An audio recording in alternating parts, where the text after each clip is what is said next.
If we are not a table service restaurant, if we, in fact, people order at the counter, how does that impact social distancing and some of these rules we've talked about, Joe?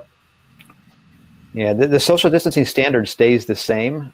So each business model is going to have to be a little, different in how they implement it. But the whole guidance, the whole requirement is the same. You have to have patrons 6 feet apart. So if they're ordering at the counter, they have to be 6 feet apart while they're ordering. And again, that does provide challenges, obviously, especially depending on how your facility is constructed and set up. But none of that changes.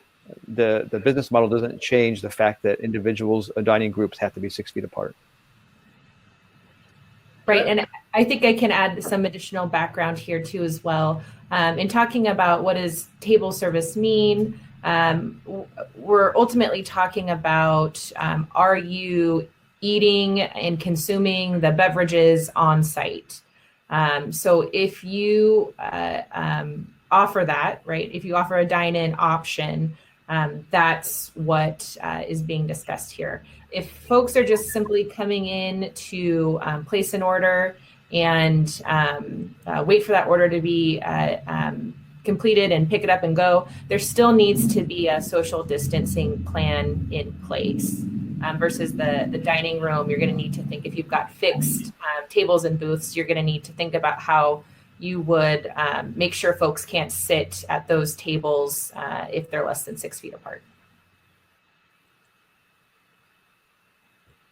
Great clarification. Julia, have you got any questions? Julia, do we have any questions from the members who were pre-submitted in this area? Yeah, and I just want to put an additional point, Anthony, you've mentioned this a couple of times. There's a lot of questions that interact with this one and then also the customer log, sort of what is meant by that. And I want to again reiterate, there's been a significant and overwhelming volume of questions on this topic. And we are not done with that point. We're still working with the governor's office on what that looks like. There's still a very robust conversation happening. That is not final guidance, and we're still working on that. So the message, the resounding message has been heard, and the governor's considering that, and we're still working there. I just wanted to make that absolutely crystal clear because there's a lot of questions on that topic. Okay. Sam, anything from the chat room about how quick service restaurants or limited service that don't have table service that you feel haven't been clarified yet?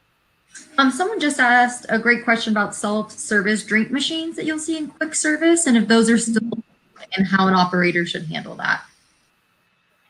We're asking for clarification on that because we want to make sure that we fully understand what the requirement. The requirement uses the word, and I can't quote it exactly, it's not in front of me, but self-service food bars. Would that include drink stations? And so we're asking for that clarification because we're not sure. We know that we have seen some guidance from other states where they allow the lever activated ones, but not the push button ones. And what we don't have, unfortunately, I don't know that for sure because it's not clear to us what a self-service food bar is, what the intent of that phrase is by the governor's office. And I don't know if WHA, if you've asked that question or not, but we have that question that we've submitted. Yep, we're still working through that, Joe. It's a good and important question we got to get clarification on. But I would say, even if there's not a requirement on it, I think for operators to plan for 6 feet distancing, certainly we've seen people crowd around pop machines and think about how you mark the floor or otherwise so we get more guidance in this area. Sam, is there anything